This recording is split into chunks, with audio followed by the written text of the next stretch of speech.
welcome to Speakeasy. This is our discussion panel where we discuss taboo subjects in Black communities. I'm Chantal from BHA for Equality. And I'm Yvonne, BHA for Equality. And today we're joined by these beautiful panel members to discuss relationships, dating and everything in between. So do you want to all introduce yourselves? So I'm Z, I'm a barber from Manchester, host, dancer, and I run a youth group with my mum. I'm Gul, and I'm just a student at UOM. I'm Tomika, I'm also just a student at Just students. Just a student. And let's shout out MGTU. So yeah, I don't know, where do you want to kick off this conversation? Where do you want to start? So we've been discussing, haven't we, like relationships and dating in your generation. So we're 3 different generations here.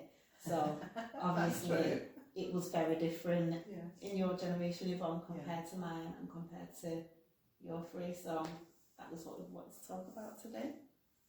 So like to kick it off with, we can actually start like what dating experiences are like for us. Like you can compare it to your white friends, you can compare it to all the generations that we did. But yeah, shall I start? Yeah, please. Thank you. Yeah, like dating. I would say dating as like a young Black woman. It's kind of like a lot to navigate because I feel like, especially with the rise of like social media in our generation, there's a lot of rules that are unspoken, and there's like a lot of like things you got to stick by. Like, for example, like I can't explain it. Like, you guys are talking, you're talking to your partner, and then there's a period of time when you're together where you're not meant to be talking to anyone else, but like you guys haven't explicitly said, and they call it like the talking stage, and that can last from anywhere from like a month to like 3 years. Like, 3 years. Okay, right.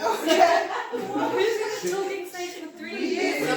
3 years. 3 years, but like, it can last like a really long time for no reason. So who says it's the talking stage? That's Like, where do thing. we get this? That's so basically when you get to know someone, if I get to know a girl right now and I like her, she likes me, you might say, alright, it's either you say it, that you guys are in the talking stage right now, you're not in a relationship, but you guys have certain loyalties that you have to. So what does that mean then? yeah. What's the So talking basically, stage? What happens in that stage? You're just talking. Me personally, I don't go through the talking stage anymore. I thought that was high school for me. I don't go Right. through that no more because I'm a bit older. That's just long. But it's more, if you're talking to somebody and you guys have laid down a lot, you can't chat to no other girls, you can't chat to no other guys. So it's when And you're that's how it exclusive. goes. But sometimes there'll be people that they'll break the rules, but it wouldn't necessarily be cheating because you're not together.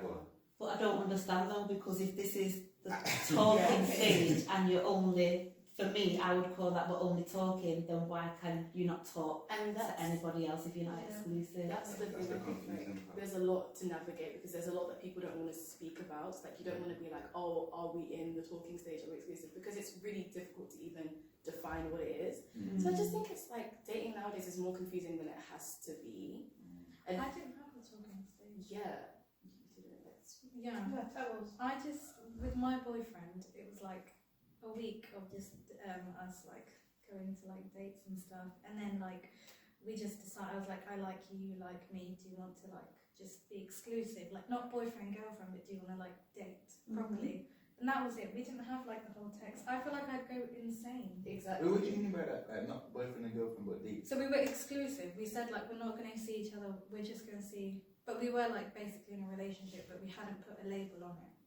So That's- Is that dating then? That's the talking stage. But how is that the talking stage? But then, because with so if you're exclusive, but then you're not partners, that's a bit confusing for me, because if we're dating, you can date anyone, can't you? Yeah.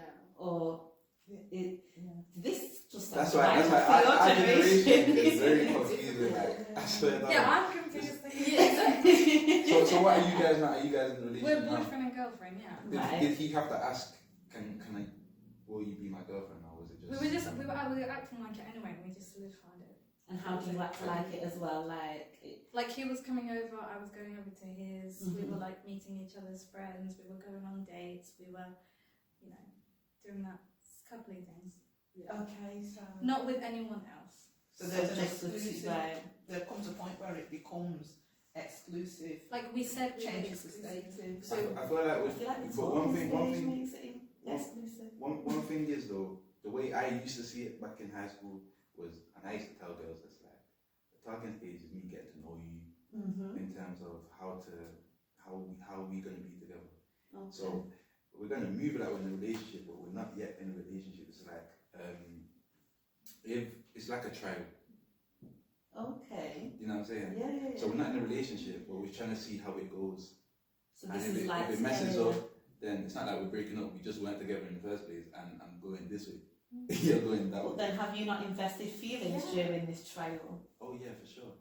But it's like it's the same way you get in a relationship and you might stop liking the person, but you're not technically in a relationship. This is why it's very It's confusing. So confusing, can I isn't it? ask, because at that point, when you're trialing and getting to know, are you at that point allowed to date other people while you're figuring out, or are you already saying to them, I'm trialing just you like I'm test driving a car? Do you get what I'm saying though? You've gone through, by the time you're test driving a car, you've narrowed it right down to it's going to be this one, or, and I'm trying to find out, is there an or? Are you driving the car because you think? I'm more or less certain, because I'm trying to understand at what point do you have exclusivity, at what point are you saying, Exactly. I'm not checking other people, I'm happy with you. So, and for me in my generation, we didn't even have these conversations. We didn't have the language. It was just understood for me in church. You hit 16, and from that stage onwards, get ready to get married, to have kids, to look after someone. Yeah. And that's all the choice there was.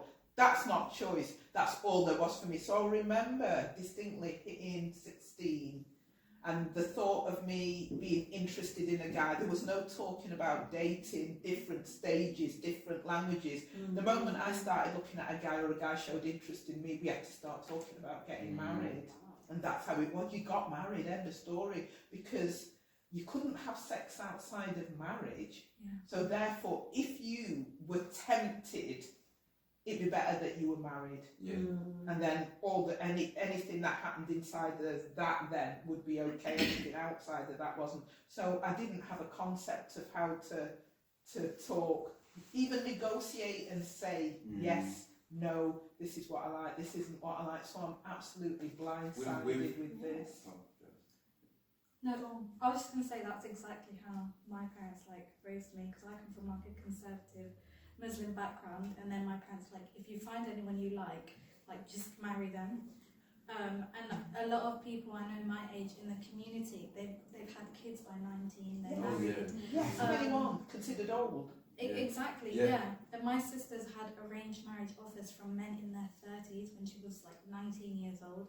Like, that is definitely still the culture in a lot of communities today. So when I started dating at university, I had to like unprogram myself from that and then figure out all these different rules and stuff, and then figure out what I wanted in that in itself. But like, I relate to that so much because I had so much pressure, like you did as well. Yeah. With that one, it's like growing up, guys, women and males have become more promiscuous due to social media, and you're seeing it. There's porn, there's OnlyFans, all of that is out there. You know what I'm saying? So, growing up, no one's really wanting that. Settling down. You know, settling down, getting in a relationship. They just want to have fun. That's growing up. Guys are just like, well, I want this girl. Now it's a trend. I got how many girls you got? I got like 10 girls.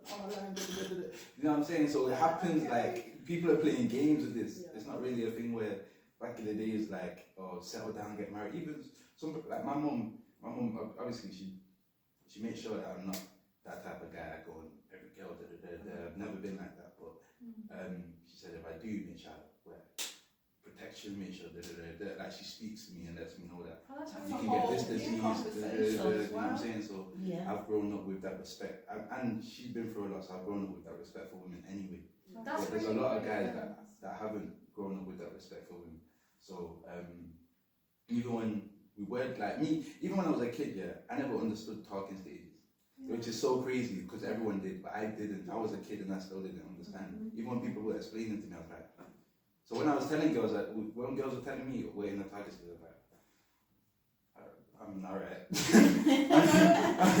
Okay, so that whole talking stage is like, because to me, I understand now, 100 years later, the talking stage is, do we like each other? Are we compatible? The rule for me was, that wasn't an interest. You getting married, make sure he likes you. So you're wrapping yourself around. And to be quite honest, I don't even think there was a concept of compatibility and what do I want. It's just get married. And I want a guy who's confident enough to be able to yes, no with me, hold his own with me, to opt into the relation out of choice with me. It's a choice of yes, rather than I've got to do, well, she's asked me. God bless you. That's not how it works for Yeah. No, what I'm saying. But I think it's also like being able to go at your own speed, because like even though I really wanted my partner to be like, okay, yeah, I'm ready to be with you. It's like I know that they take a long time to think of things, so I was just like, I was in my head, I was just like, okay, if he hasn't asked me out by this time, I'm just okay, look, this is what I want, but like it's getting a bit long. But it's just about the conversation. How long do you give a guy though? Because everybody's different. I go on the type of guy, because if I know you're a guy with great intentional, then if you haven't asked me out after a while, I'll be like, okay, that just means you're messing about, because everything else you just. Is he intentional? He is intentional, but he likes to think things over for like a long time. So like we were talking, and it wasn't even that long, but by my standards, like once I've made up my mind, I'm like, okay, cool, I know this is what I want, so I'm not gonna like waste any time. But like he was just like, I need to think and see, because I was also his first relationship as well. So it was like probably like 3-4 months. So I was just like, okay, a bit longer, because I knew I think because my mum wasn't very strict about me and dating. Like I was allowed to date when I was about 16, actually. I was allowed to date. She was like, just like, don't go wild, don't just, but. So you had a conversation with your mum? Not like a set conversation. Like, I don't know, we never had to sit down, okay, blah, blah, blah. She was just like, yeah, don't go out, but you can date when you're 16. That was the rules for my older sister. That was the rules for me. And because I was allowed to see what I like and what I didn't like and what I wanted and didn't want from a guy, I think when I got into uni, I wasn't just gonna kind of take attention from the first guy who was giving it to me. I was very much like, oh, you're nice, but you don't have this particular quality that I know I really appreciate. So that's cool. So it's like, that's why when you said about getting married as soon as you turn 16, and then also we were talking about how confusing dating is now because there's so many options, it's just a bit of a double-edged sword, because it's like, yeah, you get to go out there and figure out what you like, but then it's also like no one does want, like, you never really find, like, because there's so many choices, everyone just wants to try everything.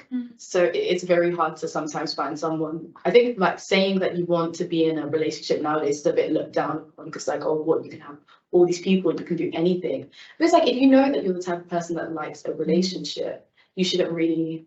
It's really hard in this day and age. Pressure to not be in a relationship in this day and age. Yes. Compared to like we're talking about, Have to be in you have to one. be in a relationship. You've got to be married. I do feel like my friendships Yeah. were affected when I got. Are we recording? Yeah. I just wanted to in the camera. Oh, you're now sorry. We'll change it. So sorry, carry on. It's fine. I feel like when I first got into, before I got into a relationship, I was very much like involved in hookup culture. I was like getting with people, and all that. And then I got into a relationship and it stopped. And I realized that some of my friendships that I made, they were like, it sort of was centered around this whole, like, I would get with people, we'd talk about it, they'd get with people, we'd have like fun, like we'd be entertaining and cool. And then when I got into a relationship, I stopped having that like interaction with that social side of things. And then I was like, I was committed to one person. I was like, I didn't cheat or anything. And I think that affected my friendships because people didn't want to, like, I wasn't fun anymore. So there was that pressure in the beginning to like, okay, have fun with this guy, but when you're done, come back to us in the scene. And then I didn't do that. Is there a pressure to use like Tinder and all these To be honest, other apps? I've never been a fan of like. I feel like even though I'm not so old fashioned, I'm not like I'm an old soul in a way. My mom always calls me granddad in the house. Always calling me one granddad, but I'm not into Tinder and even with Snapchat. I don't really like if I've never met you in person. I don't want to start off from Snapchat. I want to be able to meet somebody, and because I hear guys saying, "Send me a snap, send me the snap." Blah, blah, blah." I'm not that type of guy. If I've not met you in person, I don't know. I need to see your vibe first. Right, yeah. As I said, though, back in the day, you didn't have no phones. You know what I'm saying? You just met up, or you might have seen that person and you chat to them and see where it goes from there. I understand what you're saying in terms of like a vibe and an energy, getting that, because I remember I downloaded Tinder. Tell me. All right, Chantal, tell me. Listen, No. I went on Tinder and, you know, you're just doing this scrolling business and I felt so bad, like it was so impersonal. And then like, you know, a picture's funny, and it's like, I feel like I'm looking at a catalogue. Like, this is not real. Yeah. 10 minutes after, I deleted the thing because I thought, no, it's not for me. And then I was speaking to someone, they were like, nah, Tinder's just for hooking up, you shouldn't be on there. And I was like, oh, so there's rules to this. Yes. Literally. And so I get what you mean when you're talking about a vibe in real life. But then if this is something where you do feel pressured, like in your generation, it might not be to like go on these websites, because there's so many, it's not just Tinder, there's so many of it. Bumble. That's what my friend said. Why don't you try Bumble instead? And I thought, no, that Bumble's enough. Like if that pressure's on you, then like how you wanting to not do that and abstain from it and be the old figure, how are people making you feel for not fitting in, I suppose? Never fit in. I've never as growing up, I've never fit in. People used to when I was listening to R&B and some Tupac and Biggie and all of them. Everybody listened to Joe music. And I was like, I like the music, but I'm more into what I like. I let people know that my friends have always been open. I've never really, and I've been able to get along with so many different people. Don't matter, you can be Asian, white, like, be hood, you could be a geek, like, So I was going to say, how do you manage that if there's a pressure to conform? How do you hold your individuality confidently? Do you, or is that causing problems too? people don't love themselves. That's one thing. People do not love That's a themselves. generalization, surely. That's a generalization, like, So why? because I can speak for myself, like, I feel like, as with coming from an immigrant background, like, there's two sides of you. You can love and hate them. I feel like you go through phases of like, you don't like this side of your culture, but then as I'm growing older, I'm learning to love it more. It's not like people don't love themselves. People are taught not to love these aspects of themselves. Like me and Tomke, we met in secondary school, and it was predominantly white. And I felt like I had to sort of diminish my Asianness a bit, because I felt like, oh, it's not cool to be Asian. And I don't know if that was the same for you as well. Because I had a slightly different experience because the Asian population in our school was like not big at all. But I had there was like quite a few black girls, even though it was a predominantly white school. So I had like a space where like all our stuff was never really, hated on, or like we could just be authentically ourselves in that group, and it was very safe and it felt very comfortable and familiar.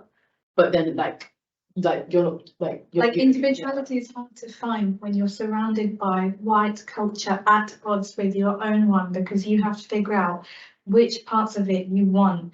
And then also when I was like started dating my boyfriend who's white, I was like, how much of my culture am I going to bring into this?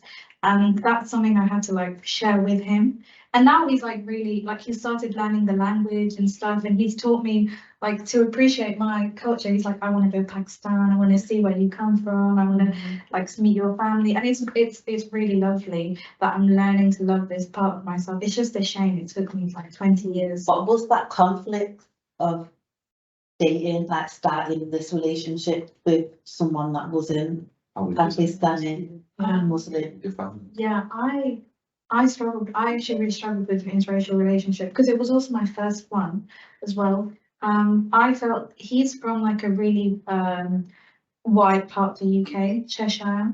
So he never experienced like the brown community. And he was like, he's very white, very English. So when I first started explaining, like, you know, not just like, it's not like someone goes out and calls me the P word. It's like racism is subtle. Like it's in the microaggressions. It's in the way, you know, your white friend might get treated differently to you whilst you're there in the same room. And I had to explain that to him. I had to show that to him. And we've had a lot of conversations where I've been frustrated. I'm just like, is it even worth dating a white person? But you have to have, because he's never been exposed. So in a sense, I was his first exposure to that world. And it's a lot of responsibility. And sometimes I didn't want to be his exposure. Yes. But he understands it. And he went away and he like figured it out for himself. And obviously we made it work, and we don't have these like, because he didn't know and I had to teach him. But we don't have to do that anymore. So it was really, really difficult, but it is something that is definitely resolved. But interracial relationships are not a lot harder Yeah, I than agree I with that. expected that. Because for me, you're growing up in a time now where we're having the conversations and where we throw woke in as if it's a joke. Yeah. For me, in an interracial relationship, I had to start by saying, I'm not a black woman who's white inside, because I think he thought he was good to just date me. It's just Yvonne. But I said, no, being black comes with a whole set of cultural values and expectations of way of being and racism. Now, I didn't have the conversation with him. Yeah. Because I think I grew up in a different time where it's about how much of me fits in with the wider culture, despite me saying that I come from a different one. I still feel predominant culture impacts our relationship, and how I choose of myself to share with him is different. Yeah. Because I was born here, not abroad, but also the way Caribbean culture is perceived and who I am within that culture also creates differences. Because I think if you date, you can date across culture, but also date across class as well. Yes. And that has a bearing as well about how people see the language they use, what they understand, what is acceptable, what is not. And that's what I'm saying. In all those intersections, I'm figuring out who I am. And what I want you to understand, what we share. But also I think it was really difficult because he saw himself as very liberal, and the scale of the racism that I was trying to get him to understand exasperated me. So some of the time I just shut down and didn't have the conversations, but I will rethink that. I do feel like he understands a lot more now, because you know, very recently, I was actually telling Tom Kibas a few months ago, his parents had to have some cut off a few friends because they were telling them about their son's new girlfriend, and obviously I don't have an English name, and they were like, oh, how do you feel about, like, aren't you worried about your kids being Muslim? Aren't you worried about, you know, what their skin color is going to look like? And they were shocked that, and then these are adults having this conversation about someone they don't know, and they're like, aren't you worried? And good for them, they cut them off because they were like, you know, they could have grandchildren who are like Asian. And that was, I think, a moment for them, because I always felt like that was a moment for them to understand that this is what I go through, this is what it means to date me. I'm not like, just because I'm into this family doesn't mean I get the privilege of this family. Like, and I said to my partner as well, I said, like, if we have children, they will experience racism, and you as their parent, are you equipped to deal with that if that ever comes and ever happens? So I'm just thinking, look at these conversations that you're having at this age.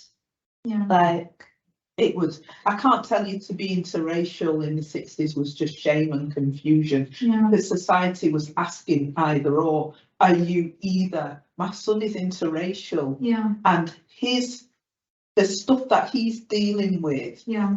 is about identity, and my fight with him is to carve a space for himself Yeah. because he's not either or. And the He's same, both. yeah, I'm bringing the both to a space where he's comfortable with it and he's not feeling Yeah. torn.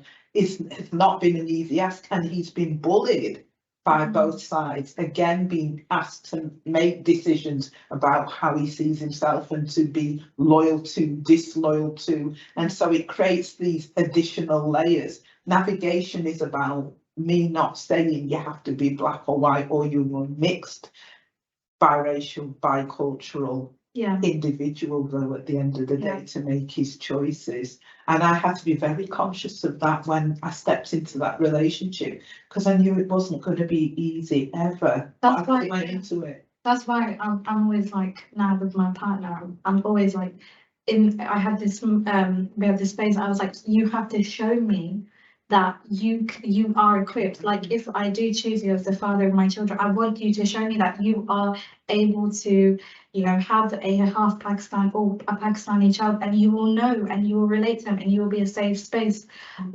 with them. And like you said, my partner's quite like liberal in his beliefs, and actually I had to, it was like he had to come to a realization that maybe he had to learn a bit more, and he's really open about that, and he's really understanding. I feel like I've lucked out in that interracial relationship, and I don't feel like fetishized as well. But I have like, because there is pressure on us as like women of color, black women, brown women. I sort of was like, okay, you as a white man, you tell me why you're in the best position to have my kids, have this relationship. Like, I spend my time with you.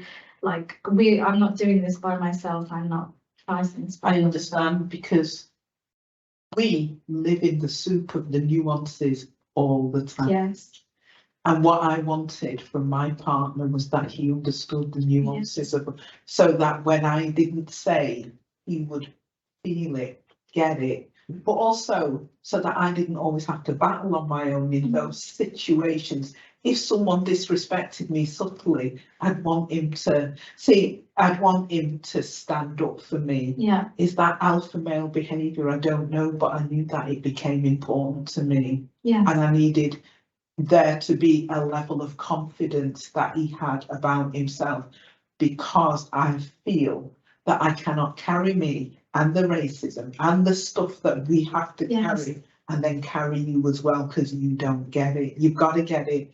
And it made me realise then, for some people, interracial won't work. They're not going to get it. They're not going to want to carry it. But that'd be okay that you say you don't want to get into interracial, rather than say, I don't date black people per se.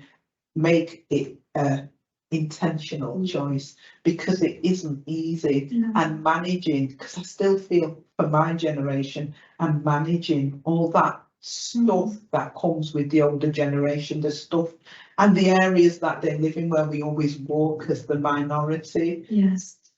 And always been expected to be a certain way to afford their mindset to become open, and that can be draining and tiring. Do you feel like you've had to make a bit of a, because I feel like I've had to make a tiny bit of a massive bit of my if I'm dating a sacrifice, if I'm dating and I'm with someone who's not from my culture, I will have to sacrifice that understanding that I will perhaps get if I'm dating a brown man. And I will have to sacrifice that relationship with my culture in that romantic sense. Do you feel like there has been that sort of a sacrifice in that sense, like you've not given up, but you don't have the same privilege? You don't walk the same in your own culture. You are still different. Yeah, because I feel like he's obviously a white man, like socially he has so much more power than I do, and like I've had to understand that. And that's something I've had to like come to terms with, because like dating a brown man, like I wouldn't have these conversations of racism with him, because he'd get it. So let me flip that one. Yeah.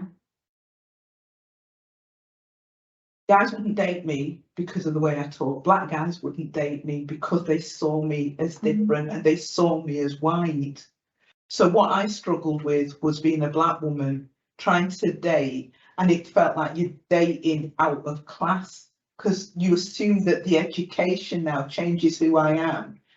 I wasn't bothered about class, but I do know now that I intentionally am interested in men who have a level of intellect that matches mine, because I thought it was okay to date just because he was black.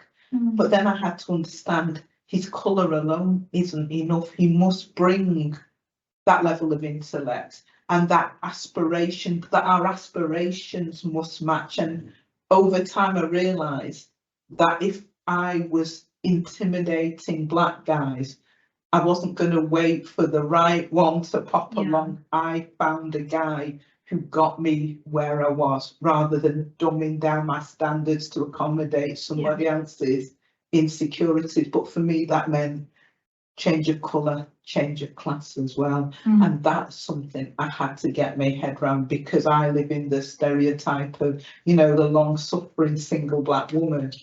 And I didn't want to make that stereotype. I had to work it. So it meant something for me. And so I was looking for intentional black men and intentional dating. They got what I was aspiring to by class as well as by race. Did I lose out on it? Like I would say, like, if I was dating a brown man, I'd have a lot more like if we was to celebrate Eid, it'd be a lot easier and like that sort of thing. Do you know what I mean? Yeah, but for me, I wasn't in church, so I what I wanted was someone whose attitude to life matched mine. And I that's met, So you're talking about there's a level of culture that I would have wanted, a level of cooking, a level of being, a level of seeing. So being able to get the jokes that are in culture, and taking him to the theatre and everyone's sitting down, and when everyone's bursting out laughing because everyone gets the joke, I don't have to explain to this poor person who doesn't get it at all or doesn't understand. So I lose out, but I'm gaining in other ways. And I make that okay. I agree with that.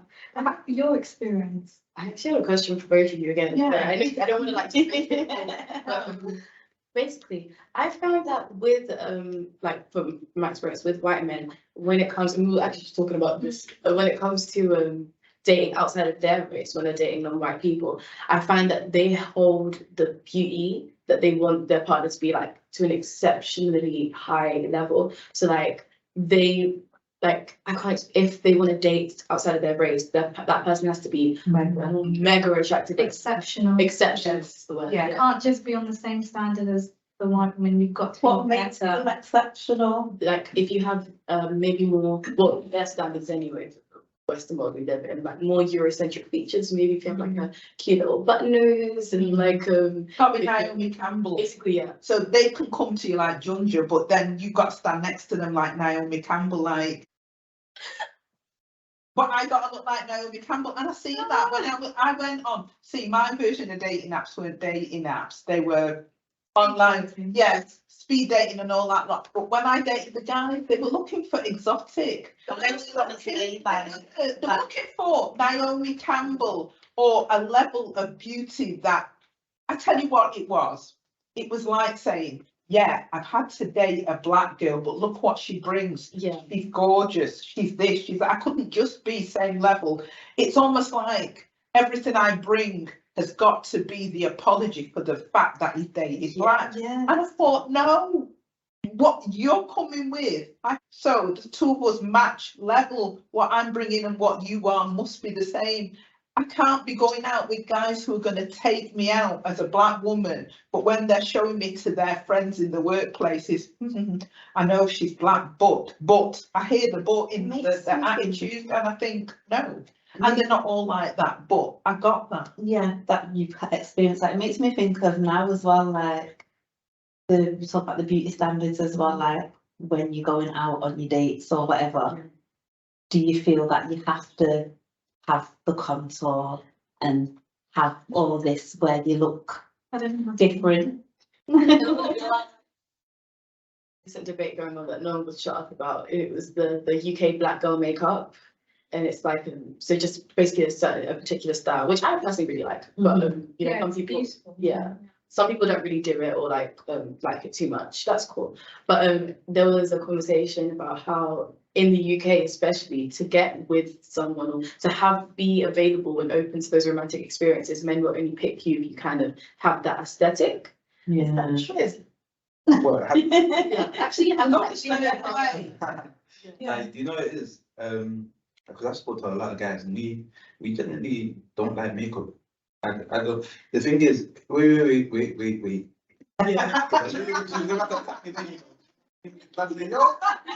No, wait. Let me finish.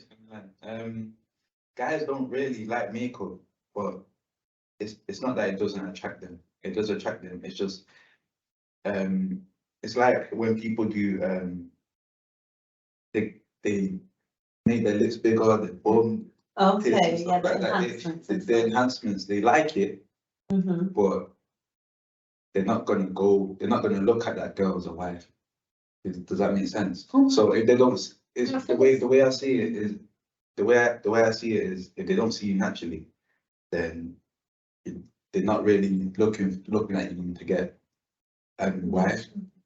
They're looking at you to just have nice times, and that's you can argue with me, but that's the way it actually is. That's how guys see it. Of course. Oh, because it's like you want, like men, not you, I'm saying men want natural beauties and stuff, and then like if a girl is like in her natural, oh, why doesn't she wear more makeup? But there's always some like, if you wear too much makeup, you don't wear enough makeup, oh, like why is she getting lip filler? Like there's always something that's like, oh, you're not wifey material. Like what is wifey material? Like it's not about finding a wife, it's about finding that connection with yeah, I don't want to be someone's wife, I want to be someone's partner.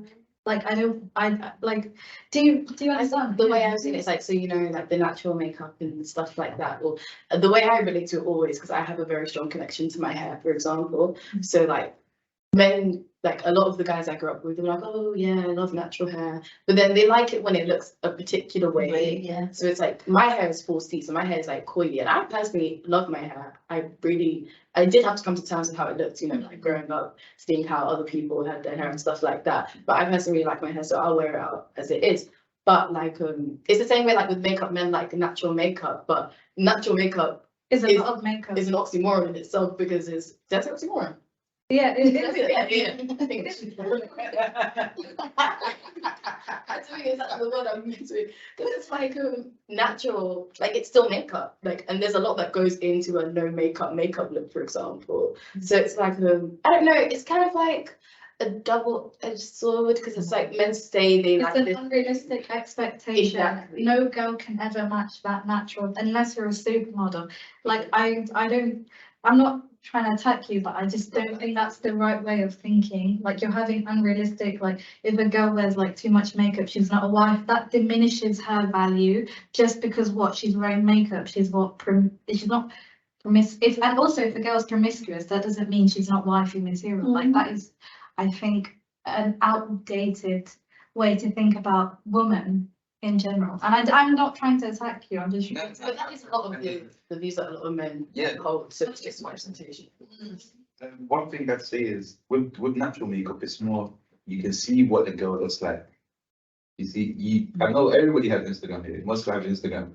You see, I think the level of makeup you see the level of makeup that girl that transformed women. I didn't know it could be done, but you can transform the look of a woman from her natural to, and we all transform to a version, and I wasn't happy with the versions that we're all ascribing to, but that is, and so I can understand the argument. But what I see is that there's a power that you have to wield with women where you can say, I want you to look a certain way, I am attracted to. As women, if the end goal for women is not evolved to hold their own, we're still in the power aesthetic of getting married to must be joined. And whilst we follow that, if guys are saying and giving attention to, in a world where we're not self-confident, we're following that beauty standard. The male gaze. It is the male gaze. With that, it's more of with a guy saying that he wants his girl to be a certain way. It's more about how she holds herself and how he holds himself, and how they can work down together. And be like, oh, that's it. That's his girl. He's beautiful, natural. He's natural, takes care of his body and stuff like that. So it's more about they feeling more comfortable with his girl being confident. We don't want his girl to be shy under the covers, have to put on makeup, insecure. He doesn't really want that. Guys, we don't want. From men, and what you're saying, like, so it's kind of like giving them more confidence, boosting their self-esteem by saying, "Oh, you go just without makeup and blah blah blah."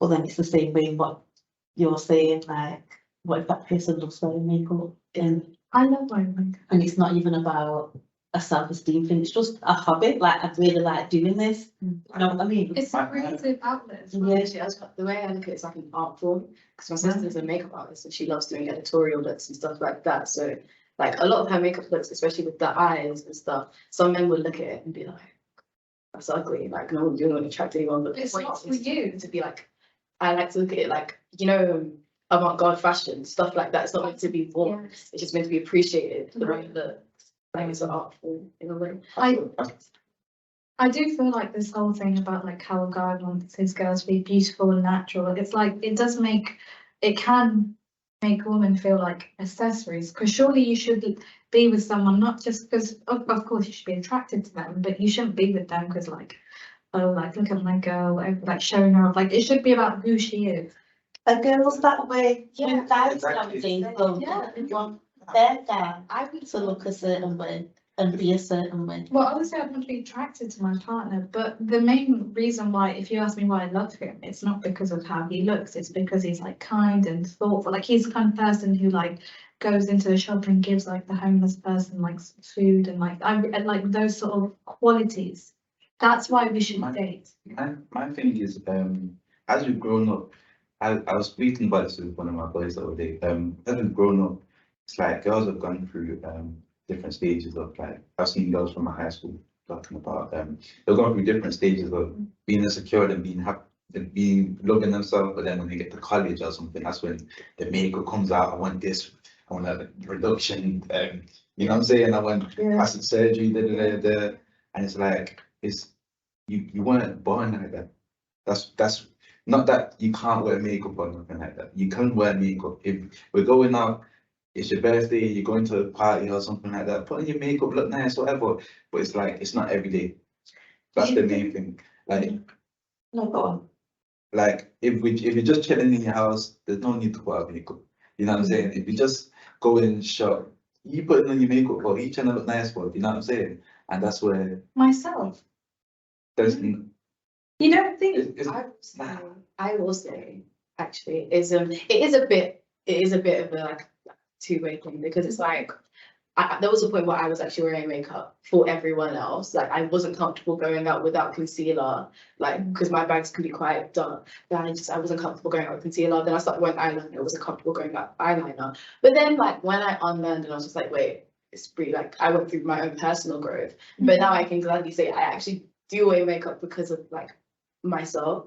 I really like it. I like the way I feel when I wear it. Like even if sometimes when I'm by myself and like I'm sorting out my wardrobe and I'm wearing all these clothes, I'm like, okay, let me do my makeup, let me feel pretty, let me wear around, because not that I don't feel pretty without my makeup, but it's like the same way you wear jewelry. It's like it's pretty. I like it. Like it makes me feel good. It's like an accessory to my entire I'm wardrobe. sat here like this with the free eyelashes still clinging onto me.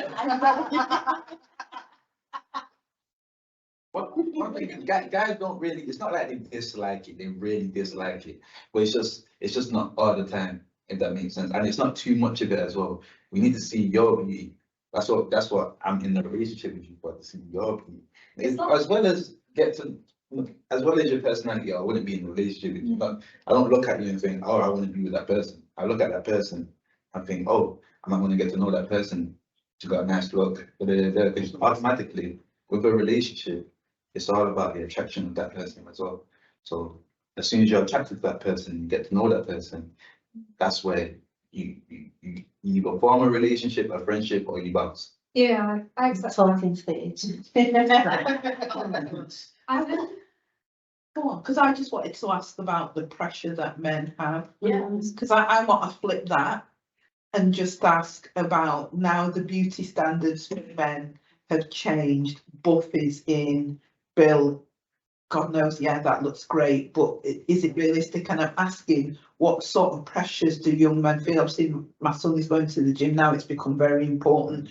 But I'm also watching how he sees himself, how he relates to women. Does he understand the dynamics, but also the stresses in relationships, and trying as a woman to understand it from your point of view, because I feel that the last 40 years have been like a woman's time and a woman's voice, and how we move has changed, but I don't understand where men stand. I see on the internet a lot of angry men, and I'm trying to understand that.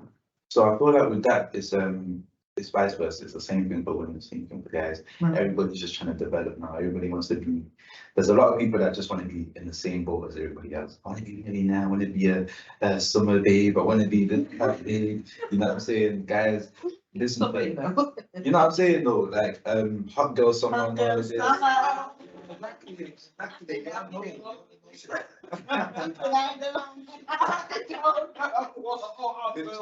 wants to be like Cardi B, but Okay. with guys, we listen to people like Angie Tate. I know you Oh, yeah, know yeah. Angie Tate. You like Angie Tate? I have feelings for that man. I have real strong feelings about that man. I also have similar feelings for that man. We watch all these podcasts and Do you like him to say? I like Angie Tate. It's not a misogynist, by the way. You're talking with Andrew Tate. Oh, he's a. We'll give you both perspectives actually. Yeah, help me out here. From my knowledge. Obviously, I would admit I don't watch his videos like that. I see a lot of the clips that's around, but he has a podcast and he's like an internet personality, and he's like, I don't know how he was famous before, but He's coined this term like an alpha male, and it's his persona where he teaches men like how to treat women, how to treat money. But he's been criticised often for being quite misogynistic. So he says things like a woman should be like this. As a man, I have to provide. As a man, I can cheat on you as much as I want. Like, as a woman, you should be loyal to me, or even So if I you cheat. don't like Andrew Well, Tate? no, also, can I just say, I just want to point this out, right, that he was arrested for sex trafficking in Romania. Committed. No, but to be arrested, you have to have. There was no evidence. I don't think he's a good role model for young men, because he Okay. teaches. And that is who he is influencing young men. then he has a big audience. My- of young. Yeah, my Okay. brother was influenced by Andrew Tate, and we had a conversation this summer talking about it, and I was horrified about the change in the viewpoint that he had, because a year ago, before this conversation, me and my sister, we teach him to be feminist and to respect women, and then a year later, he's saying he's done a complete 180 because he's been listening to this podcast, and I obviously have very strong negative feelings about him. I think it's all well and good that men should be confident and stuff, but I do think you cannot deny that he has a rhetoric of diminishing women. I feel like alright, I understand what you're trying to say, but I feel like with Andrew Tate, with every pro there's a con. With Andrew Tate, he comes off he's an alpha male. He's someone who he's a multi-millionaire or billionaire even. He's worked hard. He owns a few businesses, and he's basically trying to get men to where he is. He's got a class where he teaches men how to make money. Not just, in fact, not just men, women as well. He teaches them how to make money. And on the podcast, he basically says that men need to stop being so-called kind of bitches. You know what I'm saying? Yes. And actually start based on the fact that you're not where you need to be at. Understand? You want this girl or this man, because it's the same thing with women as well. Women want a guy who will, not all women again, but women want a guy who will pay for their meal, pay for their food, pay for their clothes, pay for this, that, pay for them to get a new car, but they just want to be a housewife. They don't want to do nothing for it. You know what I'm saying? So it's it's like building men up to be that man. Andrew Tate is building up meant to be a guy who, and he respects women. He always says it. He always says make sure that you treat a woman right. If you watch some of his podcasts, he says treat a woman right. Yeah, but Don't you look at disrespect his your woman. action. His actions, those Yes, actions. the way the reason why he was arrested, and I think we should just take into consideration that you get arrested when you have evidence, is the fact that They can't restrain suspicion. they can't arrest you just because they think you have to have solid evidence. He was arrested because one of the ways he makes money is through OnlyFans. So he has women living with him who do OnlyFans, and he takes 100% of their profits and they stay with him. Now that in itself is a form of sex trafficking because he's taking their earnings, he's controlling them, and he's been criticized for using the lover boy method.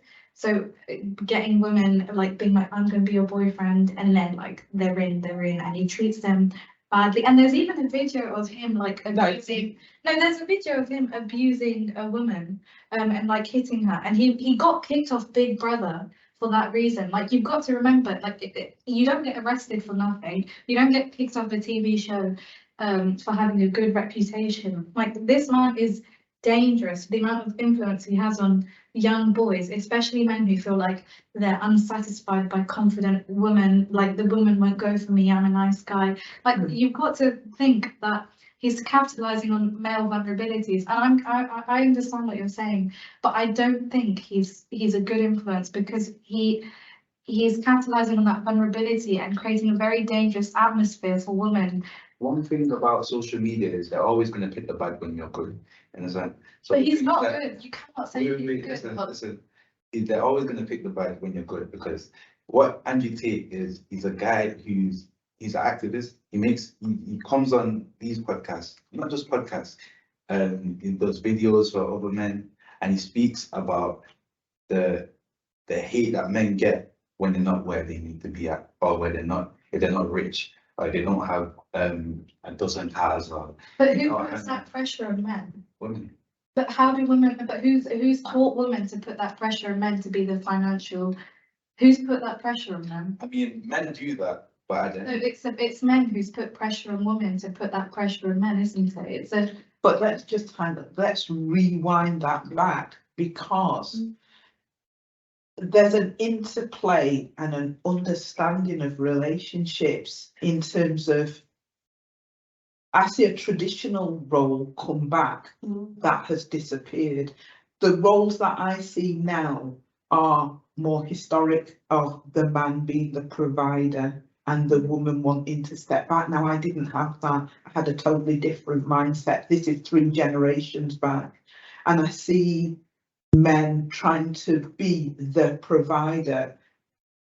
But in some ways, as you said, there is the ability to be a good man and what that means. What does it mean to be an alpha man? I see a version of alpha female too, and trying to understand what that's about and what that looks like. Can you have alpha qualities and be in a healthy relationship with a woman or another person? And I'm trying to figure out what does alpha mean to men nowadays. You're the man. Alpha is more when they take care of the situation. They're the man of the house. They take care of the bills and they make sure that you're taken care of as a woman. At what He's price? responsible. He's Yeah. responsible But- pretty much. So what do I do then in return for you doing all of that? What sort of woman is an alpha male of that type looking for? For loyalty, trust, respect, Love. love as well. But love is like just a liability from my perspective. I don't see love as anything to be. It's people make love seem like it's the biggest thing on earth. No, you can love me and still cheat on. You can love me and still lie to me. You can love me and still Got your disrespect back me. love then. Yeah, I have. Yeah, I was definitely. actually talking about this today. What is love? It's like no, literally. That's love. I think I think the uprise of these alpha males and these like hyper independent women. I personally think it tracks back to this culture that we've created within our generation, which is this lone wolf culture. Like I don't need anyone. I've got me. I can take care of you. As I've got us, which is like cool, I guess. But the way I was raised, it's very community based. I stand with community, like I stand with family, I stand with love. So, and love is a big part of that for me. So for me, love is the be all end all. It's because that, like, all these community fixtures and all these things, like even relationships and friendships, they all come back to love, basically. So I think the rise of like the alpha male about, oh, as long as I've got my money, then like as long as I've got this and as long as I've got that, then I'll find a woman who can respect me and like be with me that way. It's because everyone's kind of just looking out for themselves nowadays. And I think that's something that's been really ingrained in our generation. It's something I really don't like. So I don't know. And even with the flip side, like with women, the alpha females, the boss girls as well, everyone's got this hyper individualism and like everyone wants to have themselves, which is great, have yourself. And I think especially and I think it ties in with Black women as well, because I find myself being very hyper independent sometimes because like I've got to be strong, I've got to have myself, because a lot of time people won't have me. But I've had to be checked by family and friends, like that's not true. You've got love, you've got people with you, so you don't need to have this I've got me mentality. So I do think that the alpha male, that rise is because of that, if that makes sense. I don't know if any of what I said just makes sense. Yeah. I think historically, from like a history perspective, I do history at uni as well. I think women have needed men economically, financially, for social status as well. Women have needed men to provide for them financially, and that's been their only requirement, right? Like you have a man, you have a job, you know, I like you, you like me, let's have babies. That's been the economic situation within a partner. Would you agree with that? I understand what you're saying. Yeah. I wouldn't say I think that's a very simplified version. No, but it's all right, I understand what you're saying. When you've got, you know, more and more women, I feel like we're becoming educated, we want to, you know, earn money, we want to escape from that. Well, with some women, we want to escape from that. Like men provide, I'll be the housewife, I'll stay at home. Like we want economic power as well, the same way men historically have. It has removed an element of, it has removed, I think, men being all that men needed to bring to the table was financial means, and it has removed that. Men have to bring more than financial means into it because our standards are higher now, because I bring financial means into. So what do you bring? I don't have money. Oh, I have money. Like I need you to bring more than that, and that has created, I feel like, a different dating environment, as in men have to now match a different economic situation and social situation that women have, and they have to match this power that we get from, like, you know, if a woman's like in finance investment banker, like he doesn't need to marry an investment banker, like she is one. Like what can this man bring now? It's matching those increasing standards now that historically we are undermining those traditional housewife male breadwinner roles. That's one of the main reasons I feel like there is a rise in the alpha male archetype. Is because men have been taught all you need to do is provide and then you'll find a wife. Like that's what people are taught, but that's not the reality. So there's like I feel like there's a disconnect in what they feel like they've been taught, and then like they can't achieve it, so they feel like they're not succeeding in getting the woman. And they have to match that, and that's where the alpha male mindset comes in. Oh, this is what you have to do to get to this point. Like you said, men need to get to this point. They don't need to. I don't think they need to get to this point, but it's like bridging that gap in their minds. When actually all you need to bring to the table is like, sure, financial means, but also like we look for empathy and like love and personality and who you are, compatibility. Like we can be a lot higher in our emotional standards as well. Go on then. I was gonna say one thing, going back to Andrew Tate, not trying to, No, it's not not gonna start it, but yeah, he tells you how, he shows you how to love yourself as well. It's not just about financial means and um how to gain or whatever with life. It just shows you how to love yourself as well. But going back to what he said about I don't remember. Financial means on the table, we don't need that anymore. Oh yeah, with guys, they can bring you more than financial means. It's not just about financial means. It's being able to walk around comfortably knowing that your guy has your back. Yeah. You know what I'm saying? So it's not just Historically, I was saying we're breaking that down. Yeah, but I want to understand then that if Andrew Tate is talking like that, where's the anger coming from then? where's the anger coming from? Yeah, because my understanding is there's an energy of anger coming from the men, this is my right, and from the women who feel like we've returned to being a commodity for men, so that if for the man to perceive himself, understand I am successful, I'm bringing it to the table, and you got to be grateful. And I'm thinking the women are asking, why am I grateful? Or some women are saying, okay, that's fine, but I want to understand how, if everything he's bringing is that good, why isn't the energy around it feeling good then? Do you get me? Yeah. There's a lot of things that he needs to break down as well. I don't agree with everything he said. I don't agree with calling women bitches or hoes or anything like that. I don't agree with that. But with him, I feel like he comes across very abrasive towards women because of the way he speaks. But then there's a lot of guys that are emotional, that have been heartbroken through women wanting someone with more money or more who's big or who looks nice, so that's where it comes from. I feel like the pain comes from that, of the knowing that there's guys out here that are fighting for I want that girl, why can't I get her, you know what I'm saying? And not feeling like they're enough. Not feeling like they're enough. Yeah. Because nowadays, 9 to 5 isn't nothing. Nowadays, girls don't want a guy, not all girls. I But know what you're saying. nowadays, women don't Well, the 9 to 5 is not going to achieve what the woman. they want, well, what the man wants, Or or what be he able to says. provide for the And what's he woman. saying? And I feel like what Google's saying as well. Historically, He's- we don't need. Well, no, well, this Andrew there, he's obviously in a powerful situation. Yeah. And then these people are vulnerable because obviously they've been through whatever situation with the woman. So he's able to then use his power to influence these young men. I'm talking about, like we spoke about, dating and using these apps, like social media can be dangerous in many ways, but it's a big thing in your generation.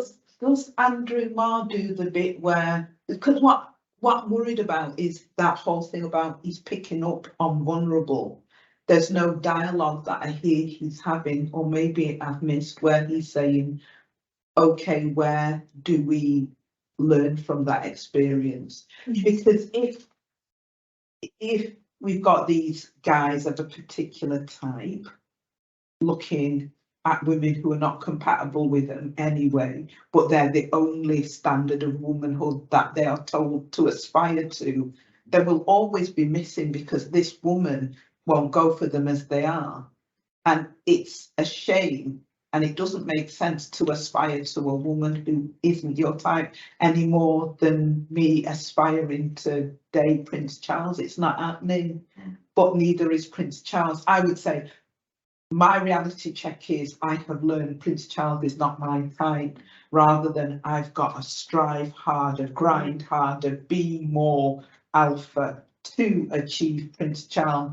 It's a different way of looking, and in that vulnerable space with men, who gets to sit down and create a vision of masculinity that is more than just the financial, and how and to look at a woman as a partner and not a commodity. See, because that's the type of, where do men have those spaces where they're evolving their conversations about themselves? Because as you're saying, the times have changed and everyone now has to acquire cash to survive, to live.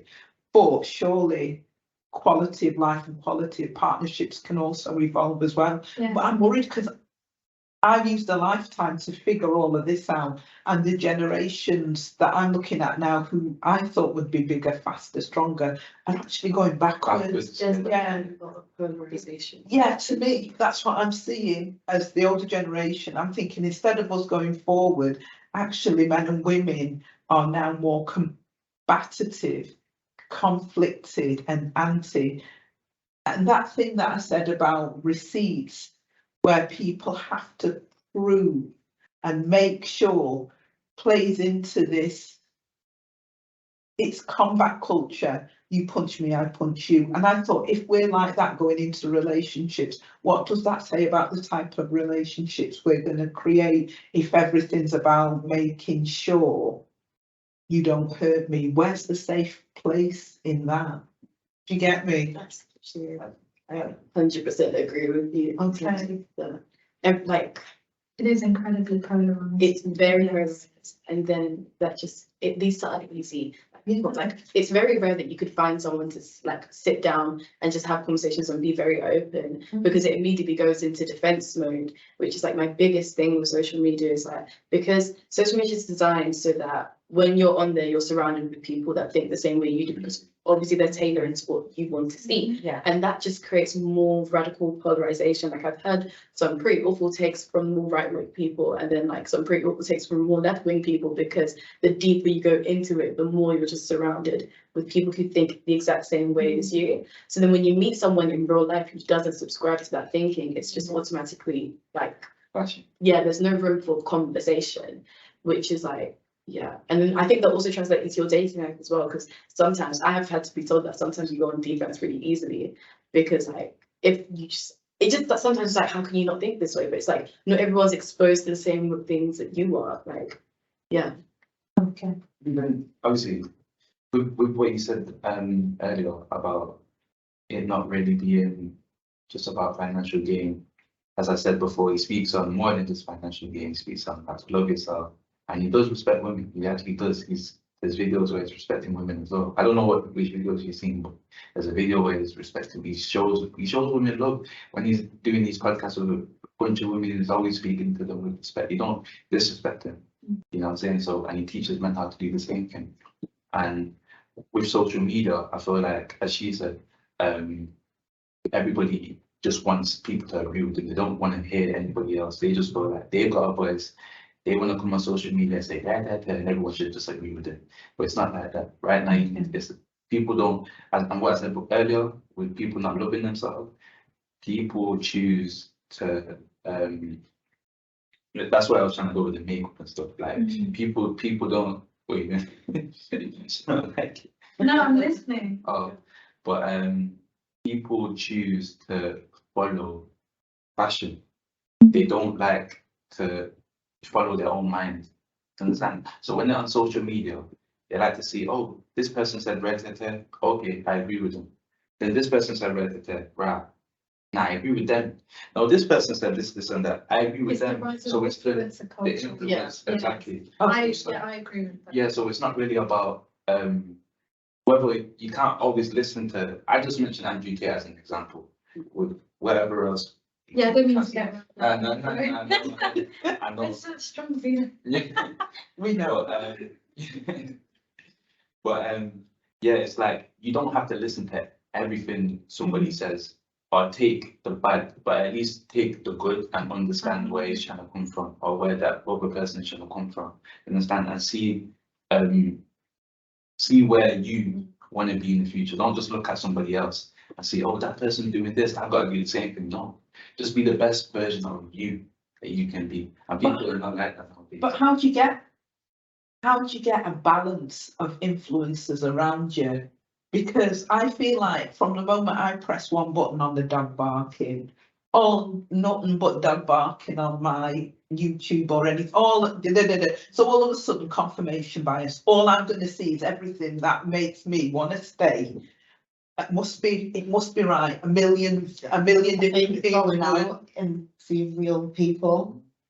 as an alternative, because I think, how do you find the opposites that absolutely challenge where you are, or those that are similar and give you a different way, same diamond, just a different angle, or versus the rubies? Because I know Matthew Hussey compared to Andrew A, but how many people know Matthew, and how many people would find him and keep going till you find? And then, like you said, we're so up there. I swear to God, I didn't know that I could become addicted. But that phone, from the moment my eye open, it's on and I'm in. So I see how easy it is. But what's out there then in the real world for me to check myself against? Because you're saying go out there, but what's that? See, it sounds like I'm stuck in a bubble. What's out there? Well, I think I'm just saying, like, yeah, to socialise. So are you socialising when you're scrolling? I don't even know what you call it. Are you scrolling to seek information, or is it aimlessly? Yeah. So No aim, you know, just everyone's is it that I've you seen want to find, or is it just because you this has caught your eye now, so you're ingesting it, or is it something that you actually look for? It's something that you're actually looking for, then go and look for it in outside. our Yeah. generation So don't know that attention span.